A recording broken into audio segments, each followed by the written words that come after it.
Hello everyone and welcome to a new tutorial about the Korg Kronos. Today I would like to show you how to reload samples when they were not loaded correctly the first time or have somehow shifted, causing the references to no longer match. If you haven't subscribed to my channel yet, click on subscribe now and also hit the bell to not miss any new videos. I have now started the Korg Kronos normally, loaded my PCG file, fully aware that the sample assignment is no longer correct. We can see here in Your Is My Whole Heart that everything is blue. There are no samples in it. I will switch to 99 red balloons and we see a red stripe at the top in timbre 9. This means that the sample assignment is not present here. And above, you can also see samples not loaded.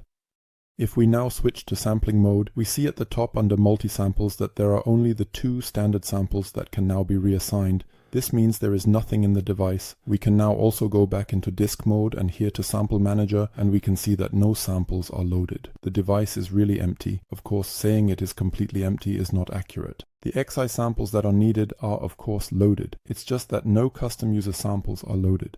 And now the question arises, how do we get the sample for 99 red balloons, which we just saw, that it is missing and I now only want to load this specific sample? For this, we first go into disk mode, access the KSC file, where I know the sample should be, because here we find the samples in the Kronos format again. If we go in there now, we see the sampling mode data at the top. Let's go in and open the file, and then we see 2 folders again, namely multi-samples and unreferred samples. And here we can see all the samples that I have saved in this KSC file. There are still some that I haven't referenced either, but I don't care about them now. I'm going back to the other folder. Here I am taking the sample from 99 red balloons because I know that this is the right one I am looking for. Click on multiple select because I want the stereo sample, so once on the left and once on the right, and then click on load. Since we currently have no samples, I can go to clear all, append or whatever. As mentioned, it is empty. If I already have samples in, I go to append because it then attaches the samples to the next available ID at the back. And now we still see here red. So let's go into sampling mode and see if it has loaded anything at all. Right here at the top under multi-samples, we can see that it has loaded something, namely left and right, just as we selected. At the bottom, we also see something under sample. That's already a good sign.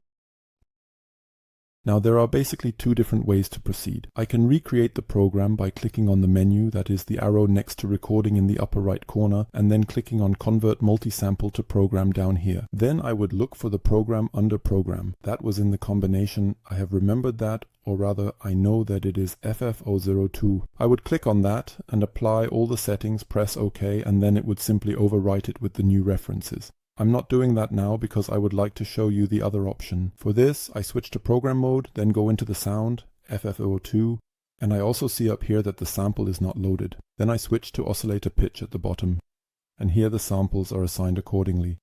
We can also see in red that the sample is missing.